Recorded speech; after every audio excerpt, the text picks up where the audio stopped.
Hi, it's Lauren. Welcome back to my craft room. Today I have my monthly birthday video and I'm going to be using the July 2022 sketch from Sheetload of Cards from Call Me Crafty Al. This is the instructions and I will link her video down below where you can learn how to get the instructions yourself. As always, I use these videos to use up some of my pattern paper that's in my stash that I've been hoarding, and I've chosen this really pretty Painted with Love designer paper from Stampin' Up. It is retired, but I love the pink and peachy vibes, so I'm picking some coordinating cardstock.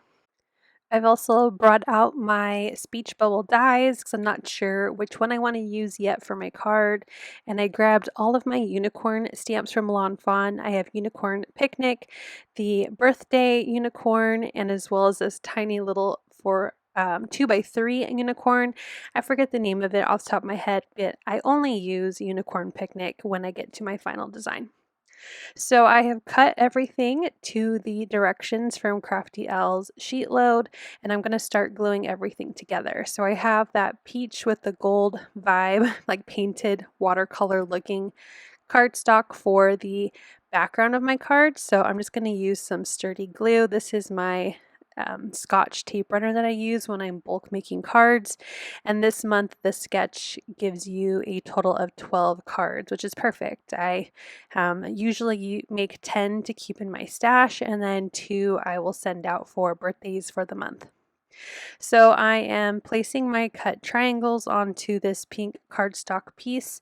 I'm using both when I glue them on, just so I can make sure I have the first corner glued in the right spot, and then I can glue on the second one. I used wet glue for these pieces because it will give me a little bit of wiggle room to make sure that they are placed where I want them. And then I will use that tape runner again to glue this square onto my card base.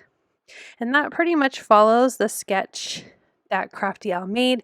The last thing is including an oval, but instead of an oval, I'm going to use my smaller of the outside in stitched thought bubble from Fawn. And I've die cut it out of white cardstock, and I'm going to emboss my sentiment in gold so it matches my beautiful pattern paper. So I'm embossing the sentiment "Have a magical day." So I did magical first, and then I am stamping "Have a" and "day" separately in some VersaMark. I use an anti-static powder before stamping, and then I'm going to grab some gold embossing powder and apply that to my cloud, and then I will use my heat gun to melt that embossing powder so it's nice and smooth and has a really pretty golden glow, like I said, that will match my card base. So like I said before, I am only going to use some images from the Unicorn Picnic stamp set. There is a coordinating die set, but I don't have it, so I went ahead and stamped and fussy cut out my images. I did one cloud, one fairy, and then the unicorn sitting on top of the cloud. And I'm just going to quickly go through my coloring. You can see my marker caps on screen, so feel free to pause and write anything down. I don't have a coloring guide for this stamp set, but if that's something you would like in the future, please let me know in the comments. So I colored in my clouds a light pale pink, and then I wanted my unicorn to be white, so I'm using my lightest shade of gray as well as a blender to give my unicorn some dimension while maintaining its white fur.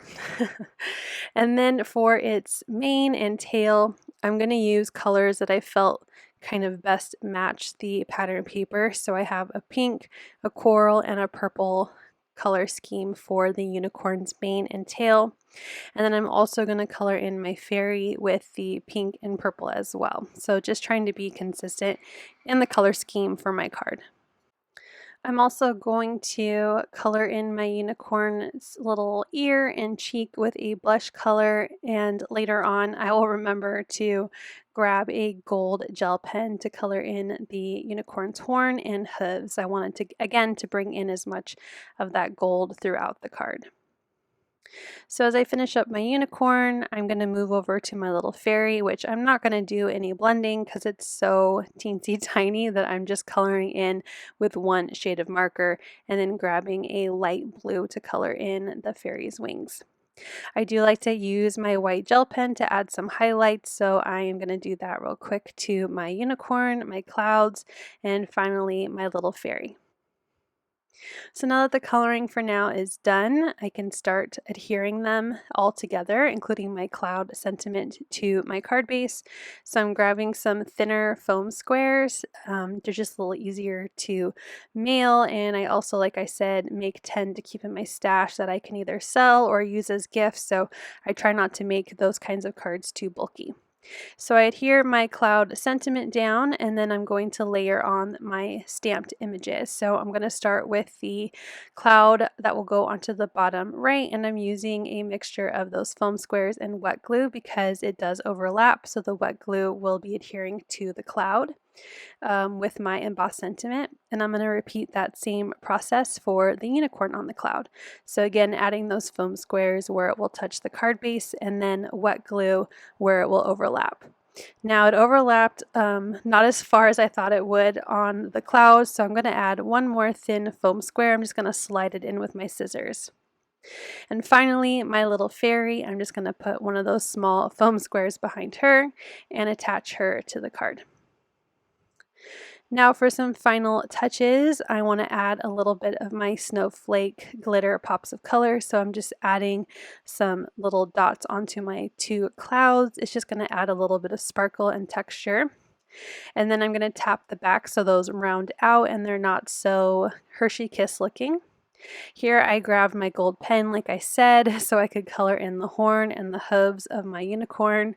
And then again, I'm going to grab my sparkle snowflake pops of color to add onto the fairy's wings and my unicorn's horn and hooves. Here is a final look at my design. I hope you like how I took Crafty Al's layout and made it my own. I hope you'll also check out her channel if you've not heard of Crafty Al before, because she makes monthly sheet loads of cards that are awesome to use up your pattern paper. Thank you so much for watching. I hope you'll click like, and if you're new here, I hope you'll subscribe and come back. As always, you can find everything I use down below in the description box. Thank you and have a wonderful day. Bye!